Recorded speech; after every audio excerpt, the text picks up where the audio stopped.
awak aku punya Tuhan. Jangankan mengaku-aku punya Tuhan, mengaku-aku punya kawan haram hukumnya secara syariat. Maka mengaku-aku sifat Allah itu haram dalam bab hakikat. Apalagi mengaku-aku wujud Allah. Tiadalah wujud aku, wujud Allah. Orang itu sedang mencuri wujud Allah. Hati-hati. Yang benar apa? Habislah wujud aku. Yang betul wujud dengan zatnya sendiri, dengan haknya sendiri, dengan sifatnya sendiri, hanya Allah. Berarti wujud aku apa? Diwujudkan oleh Sang Maha Wujud. Berarti aku mendengar karena diberi sifat mendengar. Aku berilmu karena diberi pengetahuan. Itu je bedanya. Nah, coba leburkan di situ. Kalau orang bisa memahami itu, ia akan jatuh cinta kepada Allah melalui sifat-sifatnya. Di antara sifat-sifat Allah tu ada yang Allah titipkan rahasia sifat itu kepada sebagian para kekasihnya. Disebutnya wali Allah sifatiyun. Namanya wali Allah apa? Sifatiyun. Orang-orang yang fana dalam sifat.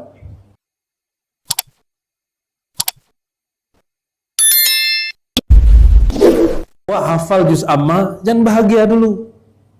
Itunya baru sama jo TikTok ke YouTube jo kaset. Belum akan merubah nasibnya. Belum akan merubah imannya. Karena ini baru kayak burung beo. Anak itu mesti dihantarkan sampai ke menganalisa. Makanya kami sedih melihat orang-orang berpunya lomba-lomba memasukkan anak hanya sekedar tren-tren anak hafal sekian juz. Ini perbedaan antara pesantren-pesantren yang bersanad dengan pesantren-pesantren yang mengejar hafalan. Kalau pesantren-pesantren bersanad, walaupun ada hafalan, setelah menghafal itu ada fase kedua, fase memahami, menganalisa. Sekolah maha-maha, pulang-pulang paling jilbab aja yang berubahnya. Baca kitab tidak bisa, menerjemah Quran tidak bisa, anaknya dipaksa menghafal karena orang tuanya ego, anaknya ingin dijadikan dengan keinginannya, padahal anak belum tentu membutuhkan itu. Jadi ada orang yang jatuh cinta karena apa? Karena kecerdasan. Kebanyakan dan pertama jatuh cinta karena rupa dan harta. Yang penting dinafkahi. Yang penting piti belanja masuk. Ada mana itu?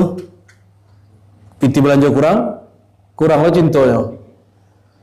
Allah berkurang rupanya, kurang pula cintanya. Semoga yang hadir malam kini cintanya bukan cinta karena rupa dan harta. Ya, minimal naik kelas kedua. Mencintai karena akal, kecerdasan berfikir. Tapi tambah naik, tambah sepi orangnya, tambah seketek orangnya. Kalau naik apa? Level kolbu. Mencintai seseorang karena kecerdasan kolbu. Tapi antara akal je kolbu ada namanya nafs.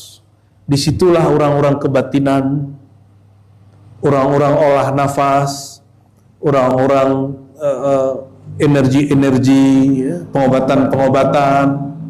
Nah, itu antara akal dengan kolbu. Nah, orang-orang itu master ilmu-ilmu, energi-energi yang tidak tampak itu, mereka pun akan ada orang yang suka dia. Yang ketiga, tadi apa? Kolbu. Mencintai seseorang karena kolbunya. Ada orang yang mencintai kekasihnya karena kolbunya. Mencintai guru karena kolbunya. Bermajelis karena kolbu. Ini sudah bagus. Cuma sayangnya apa? Kolbu itu sumyal kolbu qalban litaqallubihi. Kolbu itu berubah-ubah maka disebut qalab. Al-qalab, ya.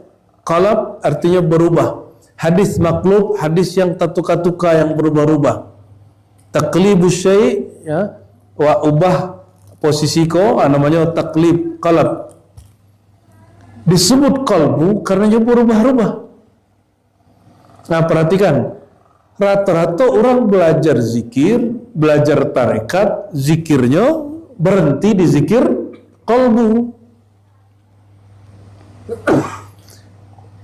Qalbu itu zikirnya menyebut-nyebut, sebut Allah, la ilaha illallah, subhanallah, itu zikirnya. Kalau awak lelok, zikir itu jalan. Awak nonton, zikir itu jalan. Bisa yo, bisa tidak. Maka bergantung dengan kalimah Allah yang ada di dalam qalbu, pasti bergantungnya sering terputus-putus. Itu yang disebut oleh orang-orang tua dulu, bergantung kalimah ke cabi. Nah, itu istilah lamu. Kalau istilah awak kini, bergantung dengan qalbu yang berubah-ubah akan merubah mood, berubah orang. Itulah sebabnya maka murid-murid banyaknya kemudian awalnya kagumnya ke mursyidnya, syekhnya, gurunya, lama-lamanya kemudian hambarnya. Hanya mencintai hanya level qalbu. Di qalbu kok ada hiburan. Huwallazi anzala as-sakinata fi qulubil mu'minin ala bidzikrillah tatmainnul qulub. Ada hiburannya. Sebut nama Allah, ketenangan timbul. Indah disebut nama Allah, ketenangan hilang. Jadi kalau tidak tenang, salahkan gurunya. Oh, zikir guru awak kurang keren. Kayaknya mursyid ko walinya kurang ampuh. Kolbunya yang bermasalah, salahkan orang. Kalau awak sedang sariawan, paneh dalam, makan nan podeh-podeh tu, sambalado maco tu kalau mak tu. Dalam mak tu makan dewa. Atau sariawan wak konai dia rendang. Rendang tu kalau konai paneh dalam itu sakitnya bukan main. Itu yang masalah rendangnya, makanannya, atau mulut orang itu. Mana salah? Yang tak lemak mulutnya atau makanannya. Jadi siapa yang kesalahan? Rendangnya dibuang atau mulutnya yang diubek? Mulutnya diubek. Kalau ada orang zikir disebutnya la ilaha illallah atau baca Allah tapi terasa hambar, itu yang tak lemak zikirnya, tarikatnya, gurunya atau kalbunya. Nah kira-kira kalbu gitu yang tak lemak. Jangankan para murid, para mursyid pun mengalami kebosanan itu, kebosanan spiritual, kejenuhan rohani, kejenuhan kalbu. Soal zikirnya berhenti di kalbu.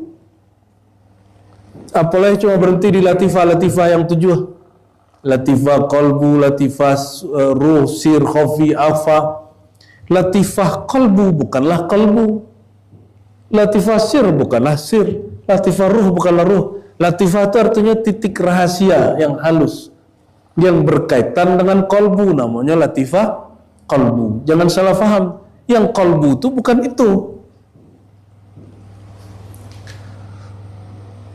Jadi kalau orang mencintai seseorang karena keuntungan yang dapat di kalbunya, kecerdasan kalbu berubah-ubah. Disitulah murid kemudian belum matang ilmunya dengan satu mursyid, ia sudah cari mursyid yang lain. Nah, itu kejadiannya. Disitulah murid kemudian jadi juri. Kalau di situ begitu zikir, mereka zikir. Di sekolah lebih lemah, ya. Situ nama zikir dong. Kalbunya yang bermasalah, inilah jadi juri loh. Bahkan ada murid yang agak seketika kurang ajar, agaknya lebih tinggi mursyid A daripada mursyid B. Kira-kira kalau ada murid mengecek murid itu makamnya lebih tinggi dari mursyid A dan mursyid B itu, ya nak? Soalnya bisa menilai dua mursyid. Berarti mursyid ketiga. Mursyid syaitania, mursyid setan.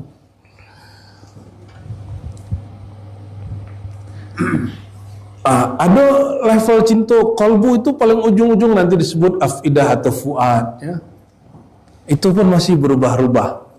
Minimal cinta kita kepada Allah bukan karena namu, bukan karena nikmat ilmu yang difikirkan, dianalisa, yang dihafal, jenuh nanti. Bukan karena melihat pemandangan alam. Kecil kawan, apa bukti Allah ada alam, ya nak? Betul nak? Orang pesantren, apa bukti Allah ada? Betul, itu ahli kalam. Kini waktunya balik, kalau alam tidak ada, berarti Allah tidak terbukti ada. Bagi kira-kira. Kalau alam tidak ada, berarti itu juga bukti Allah tidak ada, gitu. Maka burhan, dalilnya orang ahli kalam itu dibantah oleh para ulama ahlu sunnah di kalangan sufi. Orang Mu'tazilah begitu, ahlu sunnah sebagian terpengaruh itu. Maka berkalamlah Ibnu Athaillah Sekandari dalam Hikam, syattan, ya, baina ma yastadillu bihi wa yastadillu alaihi.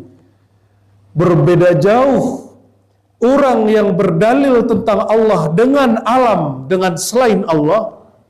Orang yang membuktikan Allah itu wujud bukan dengan Allah itu sendiri, tapi dengan wujud selainnya Allah.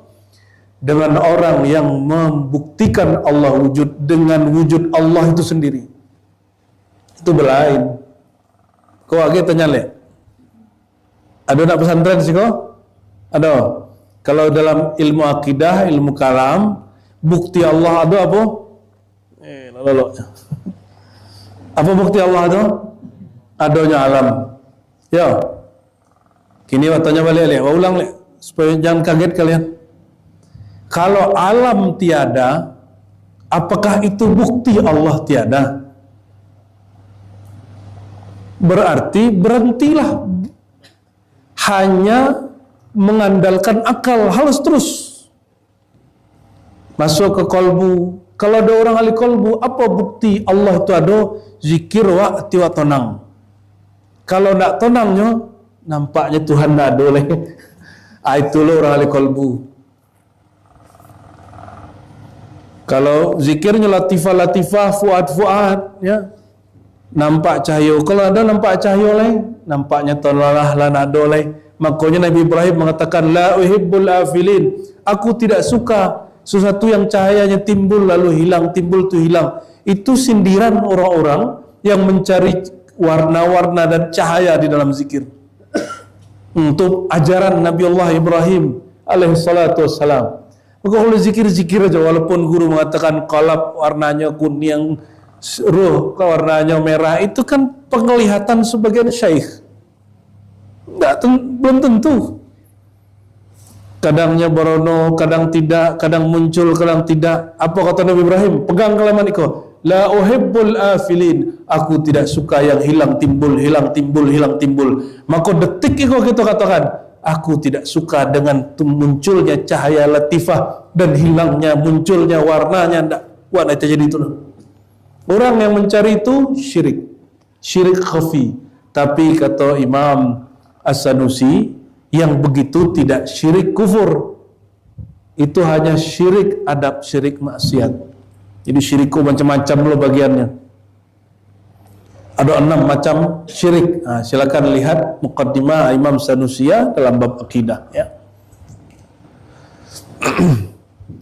Jadi cinta kita harus masuk level bukan hanya qalb. Tidak hanya sampai fuad, sampai latifah itu. Harus masuk sampai minimal kepada sir.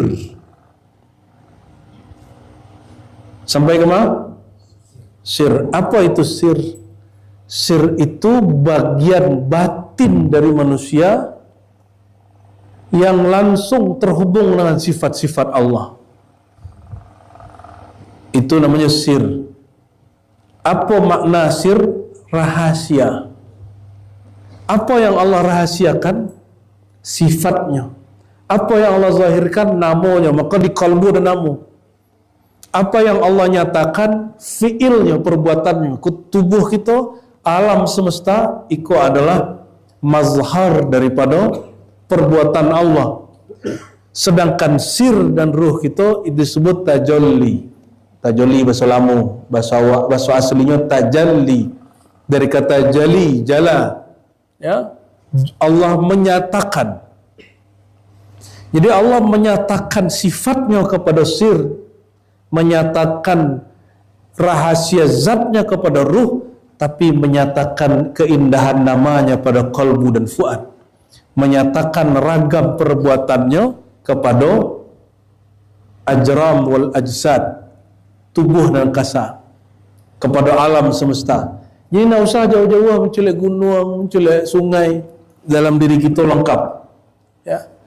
Kata Imam Najmuddin Kubra, tubuhmu, kulitmu, dagingmu ibarat tanah bumi, tumbuh di situ banyak sel, tumbuh di situ rambut. Tulang engkau ibarat gunung, kata beliau. Tulang